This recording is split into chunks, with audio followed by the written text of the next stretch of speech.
So when you say he's in the military, he's away in the military? Yes. She does not, but She's she chose doing to. it. She's so don't doing complain it. about it now. Don't complain about it now. Does she go to daycare or anything? Yeah, she goes to daycare, and I pay for all of that. I wanted a granddaughter, and I was like, I'm sorry. She's just not being a good mom right now. It's okay, I'll take care of her while you're in school, and all of a sudden something changed, which is why we're sitting here now. Financial support that she needs to take care of your daughter. That is what I know. I'm doing this for my daughter. Well, what I know is you're getting ready to pay child support. It's okay, I'll take care of her while you're in school, and all of a sudden something changed, which is why we're sitting here now. Can you believe this? I really can't. I mean, I expected you to help at least. Of course, I'm not going I have a year to. left. I do what I can. So Sterling So is it's a year left of her taking care of your daughter. You and Tanner's daughter. This is what you wanted. But I thought you were going to said that help. you were and going to be take care I of thought her. you were going to still be a good mom Miss to Nikki, Sterling. you are though. so unbelievable right Yes. now. You are the mom. She is the grandmother. Exactly. What part of that don't you understand? I understand all of it. We had a whole agreement that she would raise the child until I was out of school. Emotions explode. The grandmother accuses Nikki of abandoning her role. She reminds her daughter, "You are the mother, I am the grandmother." But Nikki clings to her so-called agreement. She thought grandma would raise Sterling until she finished school, but the judge sees through it. An agreement doesn't absolve a parent from responsibility. The gavel of reality is about to come down hard, and Nikki won't like what comes next. That she would raise the child until I was out of school. So when I come home, I do see my child. I do. Barely. You know what? But I don't know what changed. I don't know if she got a little boyfriend or something. What difference would it make if she had a boyfriend? That Because is none she of your chose business. this life. Excuse me. I could have waited. You chose this life. You had the child with Tanner. Miss Wilson, Miss or Mrs., I'm sorry. Miss. Miss Wilson did not have the child. You did. The child is your responsibility, not grandmother's. Whether she wanted a grandchild or not. I know a lot of grandparents that say, "Oh, when are you gonna have me a grandchild? I want a grandchild." They never anticipate that phrase to me. The judge cuts through the noise. You had this child with Tanner, not your mother. Nikki tries to deflect, accusing grandma of changing her mind, even hinting at a boyfriend. But the judge isn't interested in excuses. A child is, not a bargaining chip. A child is not grandma's responsibility. The truth echoes across the courtroom. This baby belongs to Nikki, and she cannot escape that truth any longer. I want a grandchild. They never anticipate that phrase to mean I 100% am taking care of the child. You are unbelievable right now. I'm not. I'm really not. You really are. No, So I'm you know really what? not. What we're going to go ahead and do is get Miss Wilson the proper financial support that she needs to take care of your daughter. So you understand that. Let me repeat it again. Your daughter. So you don't walk out of this courtroom believing that someone else has the obligation of taking care of your child. She does not have to step in and do anything. She does not, but She's she chose doing to. it. She's so don't doing complain it. about it now. Don't complain about it. The judge delivers a crushing decision. Nikki has failed her daughter. She hasn't provided money. She hasn't provided care. And while grandma stepped in out of love, she was never required to. The judge makes it clear it is Nikki's duty as a mother, not grandma's, to support Sterling. Nikki cannot complain now. The law will hold her accountable whether she likes it or not. The courtroom grows silent as the ruling begins. Not, but She's she chose doing to. it. She's so don't doing complain it. about it now. Don't complain about it now. Well, you know chose what? to do this. I don't need you to didn't- complain about these numbers when I read them off to you, okay? So, Miss Wilson, Tanner, you say he's in the military. Do you know how much money he makes? I don't know how much she makes. Okay.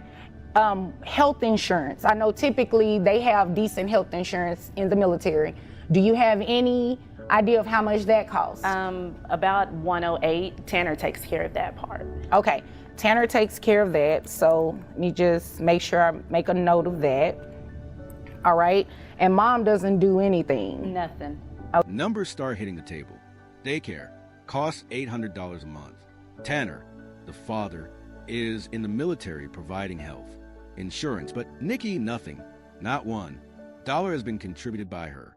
The grandmother confirms it. The judge shakes their head. The picture is clear. Nikki has been absent, not only as a mother, but also financially. But the court is about to fix that permanently. Right? And mom doesn't do anything. Nothing. Okay. And you said that 6 I do a lot. months the child has been with you? Yes. Okay. Daycare is $800 a month. Okay, so what I'm going to do, when you're influencing, let me ask you a question. How much money are you getting off of that consistently? Consistently, I would say maybe $2,000 a month. $2,000 a month? And you haven't sent her anything? I mean, I had books to pay for. Right, so your books cost $2,000. Yes. Are you getting financial aid from school? I have maxed out all my financial aid. The truth explodes in numbers. Nikki admits she earns $2,000 a month from influencing, yet not a single cent has gone to Sterling's care. Her excuse? Books are expensive. The judge doesn't buy it. $2,000 a month wasted while grandma pays for everything. Nikki's excuses collapse under the weight of cold, hard math, and the judge is ready to rule. Are you getting financial aid from school? I have maxed out all my financial aid. I maxed out all my loans. I don't know what else to do. I'm doing what I can. Like I said, I'm Have doing you what ever I can. considered moving from New York? I know it's expensive No, to I live have there. a huge internship. Why would I? No. Oh. No. Okay, so your internship is more important than raising your daughter. No, it is not. But I am doing this for my daughter. Oh, okay. So That's what you believe. That's fine. that is what I know. I'm doing this for my daughter. Well, what I know is you're getting ready to pay child support. Desperate, Nikki claims her internship in New York is the reason she can't help. She insists she's doing it all for her daughter, but the judge sees the truth. Sterling has been left behind. Books, school, internships, none of it erases the fact that Nikki chose not to provide. The gavel hovers. The next word will change everything. That is what I know. I'm doing this for my daughter. Well, what I know is you're getting ready to pay child support. So this is what we're going to do. Since you don't have any financial information on Tanner, we're going to set his child support at minimum wage.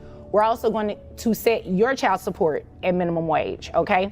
I'm going to order that Tanner maintains the health insurance, and then I'm also going to have you reimburse half of that health insurance back to him.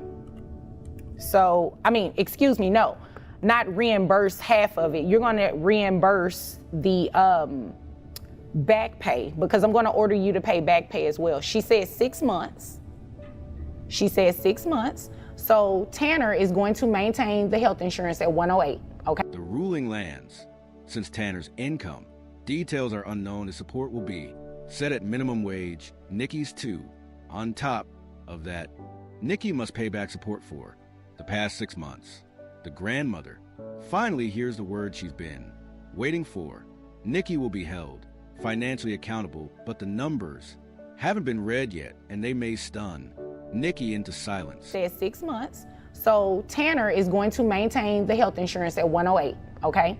There will be no reimbursement on that part of it, because what I'm going to do is have you pay monthly child support at minimum wage, which is $219, as well as back pay to grandmother. So $219 multiplied by the past 6 months, Tanner's portion is $657. Your portion is $657. That's to be paid at $50 per month. So each parent's child support obligation to grandmother is $269 per month. The numbers hit hard. Nikki owes back pay of $657. On top of that, she must pay $2,169 every single month. Tanner owes the same. The grandmother will finally get help, but the weight of the ruling settles heavy on Nikki's face. For the first time, she realizes the court is done with excuses. The law will not bend for her anymore. Each parent's child support obligation to grandmother is $269 per month. Are you happy now? No, are you happy now? I know I'm happy because you're finally supporting your child financially, and grandmother gets some assistance with paying this daycare. Grandmother wanted a baby. She's Yep. grandmother. And you know what? This is your part. And So grandmother whenever is here. I- Excuse me. Grandmother's here because she also wanted some financial help. Is there anything further, ma'am?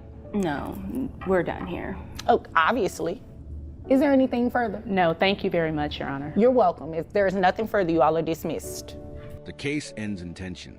The grandmother finally gets financial support. Nikki is ordered to contribute. No more hiding behind excuses. The judge reminds everyone it is not grandma's job. To raise Sterling, it is Nikki's. And while this courtroom battle is over, the story is a lesson for every parent. Responsibility cannot be avoided. If you bring a child into this world, you must care for them. What do you think? Did the judge get this right? Don't forget to like, comment, and subscribe for more real cases